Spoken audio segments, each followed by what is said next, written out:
Dufault, quand il va arriver, parce qu'il est en retard, ça arrive. Ça arrive, c'est pas la fin du monde. Mais nous autres, on a toujours de quoi me mêler. Donc, Cybèle, t'as même une nouvelle théorie. Ben Marc, je sais que t'es un homme de théorie. Je veux vous entendre un 87 Cube Radio si vous avez une opinion là-dessus. Alors, je vous la lis. La théorie du 5 ans d'étranger. Ça dit en fait que la plupart des personnes actuellement dans votre vie, collègues, voisins, des amis, des gens que vous avez rencontrés, peut-être un copain, copine, se transformeront en étrangers en seulement 5 ans. On parle pas des gens que vous connaissez de toute votre vie, mais mettons pensez à un cercle là, de gens qui sont arrivés plus ou moins récemment dans votre vie. Moi. On travaille ensemble depuis les 2 ans. Là. Bon, c'est ça. Fait que donnez-vous retournez 5 ans en arrière à peu près, vous avez rencontré des gens, puis là, dites-vous à partir de maintenant, pensez-vous que ça se pourrait que pas mal de gens autour de vous disparaissent d'ici 5 ans, ou est-ce que dans votre vie, vous êtes déjà rendu compte que des gens qui sont arrivés et repartis, c'était toujours pas mal dans un temps, une période donnée de 5 ans? Je peux pas te mettre de chiffres, mais c'est très intéressant parce que tout ce qui est collègue finit par disparaître avec la job qui nous unit. Ben, moi, je trouve que c'est généralisé de dire tout. Là. Moi, j'ai des amis avec qui je suis amie depuis 15 ans parce que je les ai rencontrés au camp de jour. Bon, mais c'est pas une collègue, là. Ben, c'était un collègue avec qui je suis restée amie. T'étais une monitrice? Ouais. Ah, ben, ça, c'est autre chose. OK. Oui, c'est vrai, c'était pas clair. Malgré que c'est tout un... Attends un peu. Moniteur, monitrice, c'est tout... Je l'ai vécu. Moi, j'étais guide touristique dans le Vieux-Québec. Puis c'est une autre dynamique. C'est pas une job. C'est une job où ta job, c'est d'être ami avec le monde. Ah ouais. Ta job, c'est de... Moi, ma job, c'était de jouer dehors. C'est ça. Moi, si je peux renchérir là-dessus, avant de travailler ici, je travaillais dans une petite radio communautaire en région. Puis toute la gang de la radio, en fait, on est 4 amis. Oui. Puis depuis que je suis partie de là, donc depuis, ça va faire 4 ans au mois d'août, à tous les mois, on se voit pour un souper. Tous les mois? À tous les mois. Ah, quand même. Depuis, ça va faire 4 ans. Là. Et OK. quand je suis partie, et là, aujourd'hui, plus personne ne travaille là. On a tous changé de place. Et c'est fou de voir qu'après toutes ces années-là, on garde quand même la tradition de se voir à chaque mois pour garder ce lien-là qui nous unit. Là. Ben, voilà. Regarde, tu vois, on a un parfait exemple. Si Jean-Michel Dufault vient d'arriver. C'est rare, tu me connais, tu sais. Je suis d'accord. J'ai des défauts. T'es extrêmement fiable. D'habitude, je suis fiable. Oui. Là, je l'ai échappé. C'est du trafic, dis-nous que c'est le trafic. Dans ma tête, c'était 18 ans. Je sais pas pourquoi. OK, c'est même pas. Mais ça, moi, ça m'arrive. Il n'y a pas d'histoire, là. Il n'y a pas de trafic. T'es pas foncé dans un ours. Hugo m'a recherché, ça bien marqué. J'ai regardé. J'avais toujours dans ma tête, je sais pas pourquoi c'était 18h. Je peux pas croire qu'il était à 17h. Il n'y avait rien de mieux que ça pour allumer à 17h. Non, rien. C'est prestigieux. Non, mais 15 à 18, c'est normal. Il n'y a aucun show qui est de 18 à 19. Ça, je te dis, c'est très prestigieux. Ben oui. T'es rendu une grosse ligue. Dans la liste, il était rendu à Rocco Magnotta. Oui. Mais moi, j'ai mes chats, c'est ça la différence. Bref, je pensais que c'était 18h, puis là, je regarde, puis je suis comme... Ah, c'est-tu 18h? Puis là, je vois 17h, puis 17h moins 5, puis chez nous, dans la petite Italie. Ah! J'ai fait un miracle. J'ai fait un miracle, là. Le temps que ça a pris. Oui, c'est ça, 20 minutes. Écoute, t'as pesé sur le champignon. Et Cybèle amène... Marianne, tu connaissais? Marianne, Cybèle? Bonjour, on s'est déjà rencontrés, bonjour. Absolument, oui, absolument, bonjour. Cybèle a amené une théorie qui dit que, règle générale, les gens que tu côtoies dans un contexte X, Y, Z, dans une période de 5 ans, ils vont disparaître de ta vie. C'est comme une espèce de longévité. Puis moi, j'amène le point que quand c'est des collègues, c'est très vrai. C'est-à-dire qu'à partir du moment, puis j'allais dire, on en est le parfait exemple. Complètement. On a fait 2 ans de télé toutes les semaines, puis on se voyait beaucoup. Oui. Puis on se voyait en dehors du show aussi. On allait à Porte-Rouge, je te rappelle. On sortait comme des denrées. Oui. Puis tout à coup, des breuvages. On prenait des breuvages sur Prince-Arthur, sur le terrain. Ah, toi aussi, t'as adopté le mot breuvage? C'est tous mes hommages. On adopte tout ça. Je le fais venir juste pour m'encenser.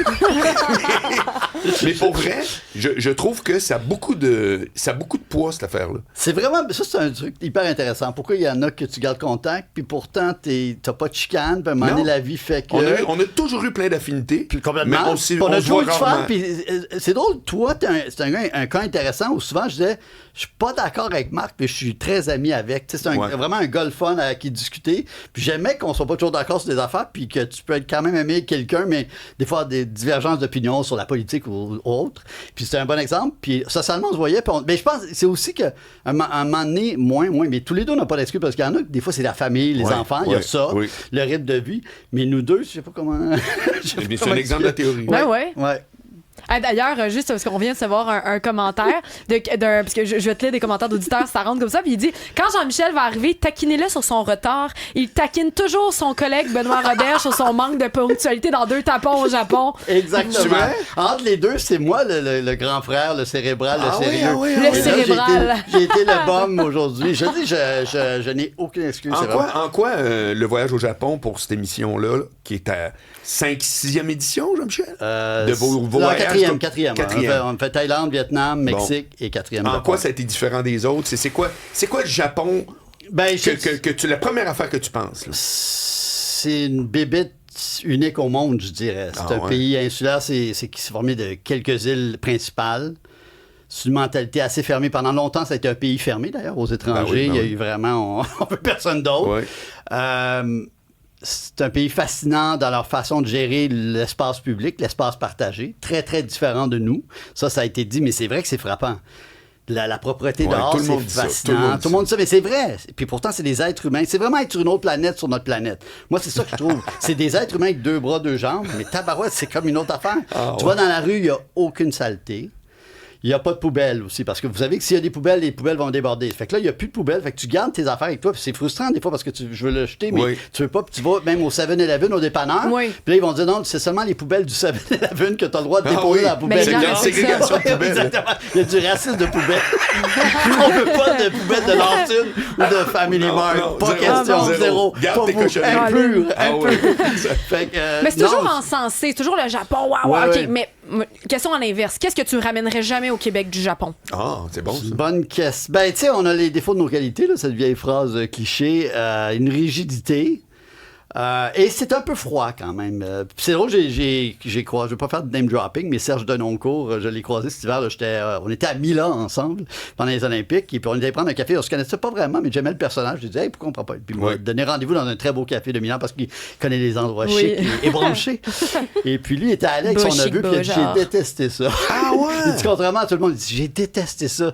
Cet ordre trop organisé et cette froideur. C'est vrai qu'il y a une froideur. C'est vrai que c'est pas des latins, c'est pas des... Ça aussi, ça me fascine. On est sur la même planète, comment la culture influence les comportements. Ça me fascine. C'est les mêmes êtres humains qui ont un petit cœur qui bat. Puis tu vas en Italie où les gens vont se toucher, puis les Sud-Américains. Puis là, tout le monde, il y a toujours une certaine froideur. Fait qu'il y a des trucs quand même, c'est pas parfait, c'est sûr. Mais il y a quand même une paix sociale, c'est quand même très sécuritaire, c'est très bien organisé. On a parlé, par exemple, des Shinkansen, les trains rapides. On allait d'une ville à une autre, ça prenait 45 minutes. Mettons, Montréal-Québec, ça prenait 45 minutes. Les distances de fou, là, du 300 km/h. Propre, organisé, sécuritaire. C'est quoi le service à clientèle là-bas? Tu sais, comme mettons, tu es dans un restaurant, c'est chaleureux, le service? Non, c'est un peu froid, exactement. Mais c'est très sérieux. OK. Et aussi, c'est très fascinant parce que des fois, ça peut être très long parce qu'ils veulent tellement bien faire les choses et tellement être parfaits que quand tu poses une question, il faut vraiment que ta question soit très, très précise parce que sinon, ils ont tellement peur de se tromper que là, ça va être... On va te reposer des sous-questions. Mais OK, qu'est-ce que tu as besoin? Qu'est-ce que tu veux dire pour être sûr de ne pas faire la mauvaise chose? Moi, ça me prendrait du temps à commander sur le menu. J'ai des questions à chaque 2 secondes. Je suis pas sûre. Qu'est-ce que tu me conseilles? Moi, dans mon équipe, il se passe quelque chose de moi. Puis même, je vais faire un T-shirt parce que moi, ma phrase fétiche, c'est « What do you recommend? » Oui. Et là, tout le monde riait de moi. Benoît, il rit toujours de moi. Il dit, tu vas dans une binerie au Québec. Je comprends. Une fille de 16 ans avec des broches, tu vas lui demander what do you recommend? C'est quoi ton gros mandat? Il dit t'es minable, je peux pas croire que tu fais encore ça. Fait que moi, je veux faire mes t-shirts what do you recommend? Mais en même temps, tu veux t'imprégner de la place, tu veux savoir qu'est-ce qui est le plus populaire. Puis je veux l'input de la personne. Voilà. C'est même pas la valoriser, mais tu travailles ici. C'est quoi ton gros vendeur? Qu'est-ce qui est vraiment bon? Qu'est-ce que le monde dit c'est vraiment bon? Fait que moi, tu réponds, qu'est-ce que vous aimez? C'est comme, hey, c'est pas ça la question que j'ai posée. Là. Ça, c'est fatigant, ça répond. Qu'est-ce que tu me recommandes? Qu'est-ce qui est bon ici? Oui. Fait que, donc, Japon, t'as fait le tour. Non, mais ça reste un... Tu sais, Benoît a beaucoup aimé. On mange très bien. C'est pas juste aussi le sushi. Tu sais, c'est les viandes, les brochettes à Osaka. C'est très typé aussi. Il y a des régions, vraiment, des villes très... Tu sais, comme, mettons, Kobe, Osaka, c'est 45 minutes même en taxi, là, à côté. Puis c'est 2 villes très différentes. Des villes, il y a des ADN très forts. On a fait dans les 3 dernières émissions sur l'île de Kyushu, qui est à l'ouest, qui est vraiment moins connue. On a fait Fukuoka, Kumamoto et Nagasaki. Et il n'y a pas de surtourisme, là. Tu sais, il y a des gens qui disent, il y a du surtourisme. Il y a du surtourisme à Kyoto, un petit peu à Tokyo, mais sinon, il y a plein d'endroits dans le pays où on peut avoir du fun et où il n'y a pas trop de touristes.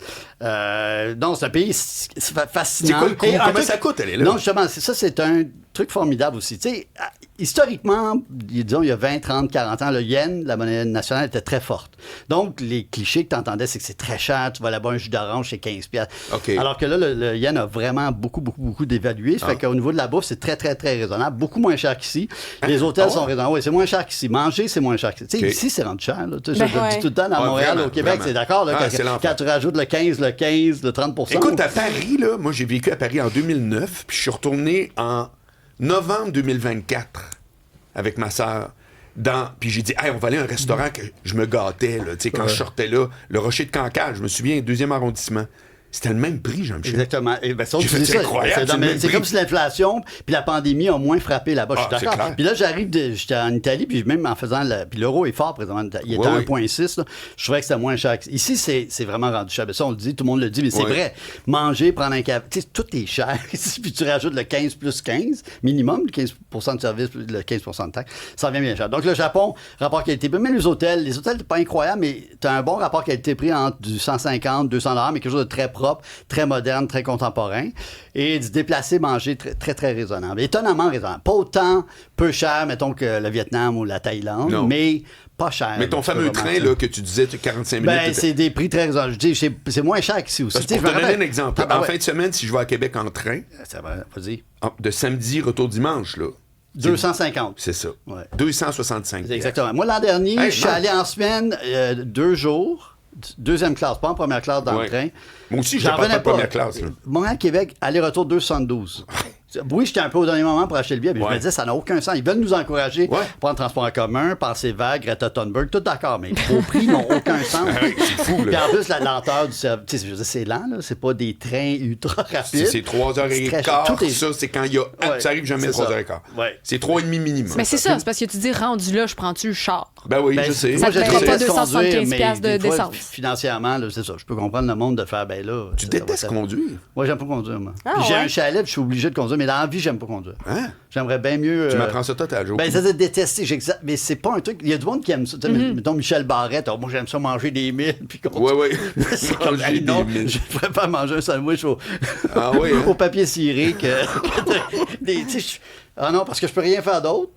Puis, non, j'aime mieux prendre le transport en commun. J'ai une autre question. Oui, ben, finis là-dessus. Non, juste, même ce matin, il fallait que j'aille en ville. Puis, de chez où je vais à la métro. Je suis allé à la métro. Si je peux prendre le métro, je prends le métro, tout le temps. Voilà, j'en ai parlé en intro. Tout le monde qui chasse sur le trafic, mais non, pas prendre le métro. Non, moi, je le prends. C'est comment? Ça, c'est génial. C'est quelqu'un qui veut revenir sur la question du Japon, Sébastien Leclerc, un de nos auditeurs, qui dit comment ça se passe quand on parle pas japonais là-bas? Comment on fonctionne bien? Ben, c'est une bonne question. Il y a quand même beaucoup d'endroits où ils parlent anglais. C'est vraiment la langue des affaires, la langue internationale. Nous aussi, on avait ce qu'on appelle un fixer. C'est un genre de producteur sur le terrain, un japonais ou une japonaise qui nous aidait donc à traduire, à nous aider dans certains moments où communiquer était difficile. Puis on a eu même des fixers qui étaient, selon les préfectures, un Néo-Zélandais, un Américain. Donc, eux étaient mariés à des Japonaises, parlaient japonais. Mais sinon, tu peux toujours te débrouiller. C'est l'anglais qui sauve tout. Donc, si vous parlez anglais, puis tu sais, c'est la chance que tu as, que j'ai eu. Ça aide beaucoup. Dans mes voyages dans le monde, le fait de parler anglais. Mais ça a l'air que c'est jamais affiché en anglais, par contre. Non, c'est pas affiché en anglais. Non, c'est pas affiché. Puis quand t'arrives au métro, good luck, là. T'arrives au métro de Tokyo, là. Tu vois les plaques. Puis là, tu ne comprends rien. Ça prend comme 45 minutes juste. Mais ça, c'est génial. Ça fait partie du voyage. Ça fait partie du dépaysement, puis de l'exotique, puis tout ça, absolument. Ben écoute, on est avec Jean-Michel Dufault, puis on continue. Reste